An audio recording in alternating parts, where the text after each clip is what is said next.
Hello, we're very, very happy to be joined by Congressman Darin LaHood of the 18th District, who stopped by the Chamber offices today to talk about all of the key issues that are going on in Washington. There's an awful lot going on, so we're very, very happy to have you, Congressman. So if you don't mind, if we could just jump right in. Absolutely. Good to be with you, Todd. I'd like to start with healthcare, but then probably set it aside pretty quickly, because as we are filming this, healthcare is very, very fluid. We don't know what's going to happen in the Senate. Obviously, the House is actually acted, but still very, very fluid.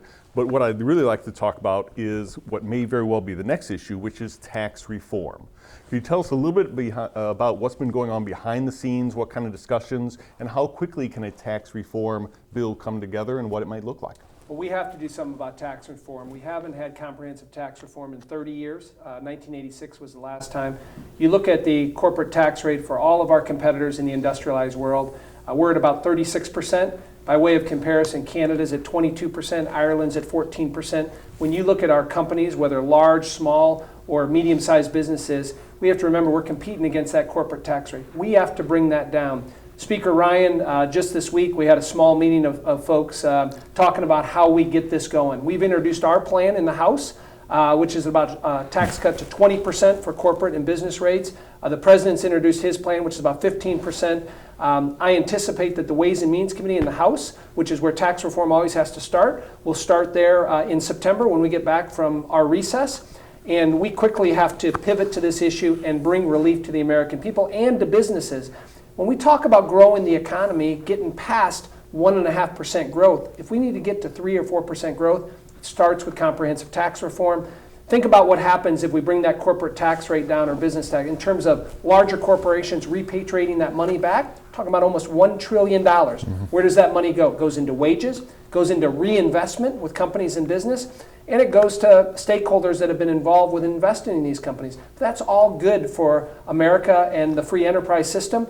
And you think about Main Street businesses here in Illinois, how they'll benefit from that business and corporate tax rate. That's money that goes back into our communities and has a ripple effect. We have an obligation to do this now. We have a Republican House and Senate and a president that wants to do this. We have no more excuses, Todd. We need to get it done. Very good. Well, the other issue that I know that many of our chamber members are very, very interested in is the president's plans for transportation investment. He's talked about $1 trillion. There are people who say that's maybe not even enough, but a lot of people don't know exactly where that money comes from. I know that transportation may be a little bit farther down the road, but can you tell me what's happening on transportation? The president laid out, I think, a great vision for transportation in his State of the Union address, $1 trillion. You know, in Illinois, it's really the backbone of our economy. You can't go from the East Coast to the West Coast without coming through Illinois or using our transportation system. And whether it's our airports, our air travel, or train, or our roads and bridges, or our locks and dams on the Illinois-Mississippi River, we have to have good infrastructure. So I give the president a lot of credit for laying out this plan.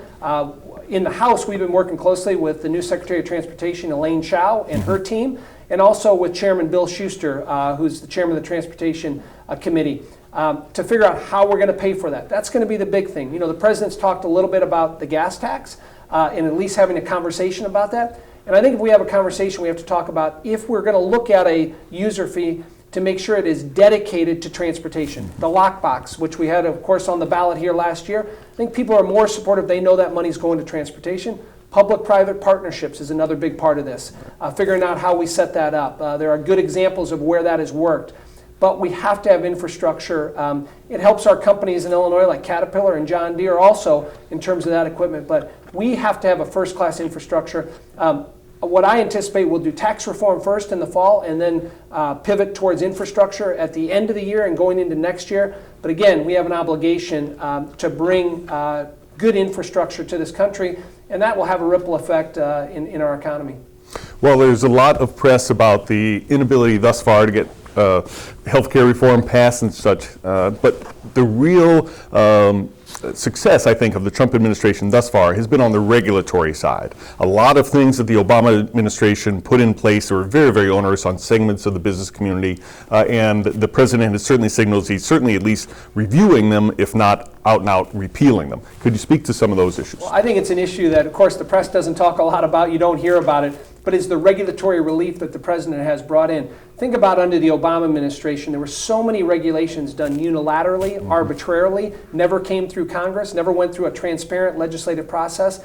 And now you're seeing the president roll back a lot of those. And whether you look at the overtime rule that was proposed, look at the waters of the U.S. that affected, every farm and a lot of development projects around the country. Instead of playing defense now, we're looking at going on the offense. And for so long under the Obama administration with these regulations, companies, businesses were always looking at, how they're going to defend this or get around this. And it's been a welcome change, I think, in terms of rolling those back. And really what the president has said and his team is, if you want to bring forth one of these, let's go through the legislative process. Have people come out that are going to be affected by these regulations and have that go through the legislative process. So this will continue, and I think you're seeing an effect in the economy. I think we're on the precipice of the economy really taking off, and regulatory relief helps on that, and I give the president a lot of credit on that. Well, let me go ahead and wrap up with follow up on some statements that Speaker Ryan had made just recently, talking about there is real bipartisan success that, again, the media doesn't pay attention to. There are important pieces of legislation that are passing with large bipartisan majorities, and wondered if you've got a couple of examples for us. Yes. I mean, again, the media doesn't cover a lot of this, but the CTE bill, Career Technical Education Bill, we just passed in the House, had broad support on both Republican and Democrat side. That really helps with technical education. You hear all the time about not having enough skilled workers for a number of these positions. And four-year college degree isn't for everybody. So looking at our community colleges and technical colleges, the bill we passed reauthorized that technical education bill, but it'll have broad ramifications for Illinois and across the country in educating our younger people to be involved, whether it's in nursing or welding or other technical fields across the country. Again, bipartisan, we're going to have bipartisan support in the Senate on that also, so that's one. The other is Dodd-Frank reform. People forget in the financial industry, after the collapse in 2008, Dodd-Frank passed it, put a lot of regulation on our small-town bankers and the cumbersome regulations that were involved with that. We reformed Dodd-Frank, I think, again, helping small and medium-sized businesses to get credit, to get those financial services they need. Again, a bipartisan bill that will bring relief to the economy. Excellent. Well, thank you very much for sticking up for Illinois employers and really the national economy. We very much appreciate your support for businesses and the Chamber. Thank you very much for being here. Great to be with you, Todd. Very good. Thank you.